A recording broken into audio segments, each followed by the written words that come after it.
अस्सलामु अलैकुम वरहमतुल्लाहि वबरकातुहू। आज एक भाई ये मालूम करते हैं कि नमाज में सलाम फेरने के बाद सर पर हाथ रखकर क्या पढ़ा जाता है, और सर पर हाथ रखकर पढ़ना क्या ये सुन्नत है या मुस्तहब है। सवाल बहुत अच्छा मालूम किया, और इस मसले को तमामी हजरात अच्छे तरीके से समझ ले, ख़वातीन भी मर्द हजरात भी, कि हम में से बाद वो हैं जो सर पर हाथ रखकर पढ़ने को सही समझते हैं, और बाद हम में वो हैं जो इसको मुस्ताहब समझते हैं, और बाद वो भी हैं जो सुन्नत समझते हैं, और बाद वो हैं जो कशमकश का शिकार हैं।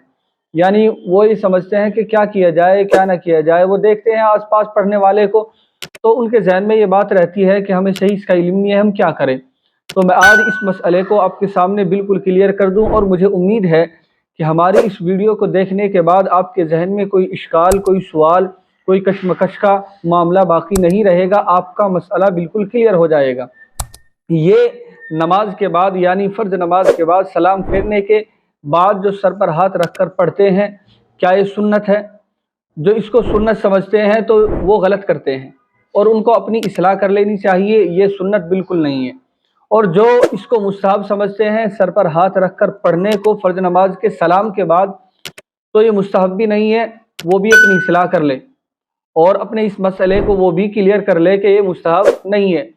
और तीसरे लोग वो हैं जो कशमकश का शिकार हैं, और वो इस चीज़ का शिकार हैं कि हम क्या करें, इसको पढ़े या ना पढ़े। तो मैं आपको बता दूं, ना तो ये सुन्नत है ना मुस्तहब है, और ना हमें इसको सुन्नत समझना है, ना इसको मुस्तहब हमें समझना है। ना हमारा अकीदा, ना गुमान हमारा ये होना चाहिए, ना हमारा ख्याल होना चाहिए कि मैं इसको सुन्नत समझ कर करता हूँ। अगर कोई इसको सुन्नत समझ कर करता है तो फिर वो गलत कर रहा है, उसको अपनी इस्लाह इस मसले की कर लेनी चाहिए।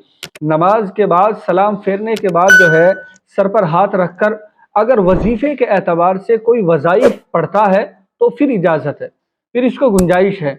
जैसे बाद बुजुर्गान दीन के वजीफ़े ज़िक्र किए जाते हैं, जैसे कोई पढ़ता है सर पर हाथ रखकर 11 मरतबा या कवियु। तो मैं या कवियु के मुतालिक आपको बता दूं कि अगर कोई वजीफ़े के एतबार से किसी का बताया हुआ वजीफ़ा पढ़ रहा है तो पढ़ने की गुंजाइश है, इजाज़त है बिल्कुल। बाद पढ़ते हैं या कवियु, तो या कवियु का मतलब होता है कि इसको पढ़ने से अल्लाह तबारक व तआला उसको कुव्वत हाफ़ज़ा ज़हानत अता करते हैं, और उसके दिमाग को अल्लाह और तेज़ कर देते हैं, उसके जहन को कवी और ताकतवर अल्लाह इसकी बरकत से कर देते हैं। इसी तरीके से बाद लोग या नूरू पढ़ते हैं सर पर हाथ रखकर इस तरह, और फिर बाद में दोनों उंगलियों पर फूंक मारकर आंखों पर इस तरह मल लेते हैं। और बाद इसी तरीके से या हाफिजू या वदूदू या और भी कोई तस्बीह बाद अलग अलग पढ़ते हैं। तो अगर कोई वजीफे के एतबार से इसको पढ़ रहा है तो फिर तो गुंजाइश है, बिल्कुल इजाज़त है। लेकिन आप इसको सुन्नत नहीं समझेंगे, आप इसको मुस्तहब नहीं समझेंगे। अलबत्ता वजीफ़े के एतबार से बुजुर्गान दीन की जो तजर्बात होते हैं, जो किताबों में उनके वजीफ़े ज़िक्र किए जाते हैं, तो उन वजीफ़ों को आप बिल्कुल पढ़ सकते हैं। इसकी गुंजाइश है, इसकी बिल्कुल इजाज़त है। लेकिन हमें इसको ना मुस्तहब जानना है, ना इसी तरीके से सुन्नत समझना है। जो हमारे भाई इसके मुतालिक कशमकश के शिकार थे, तो मुझे उम्मीद है कि हमारी इस वीडियो से उनका मसला ये बिल्कुल क्लियर हो गया होगा।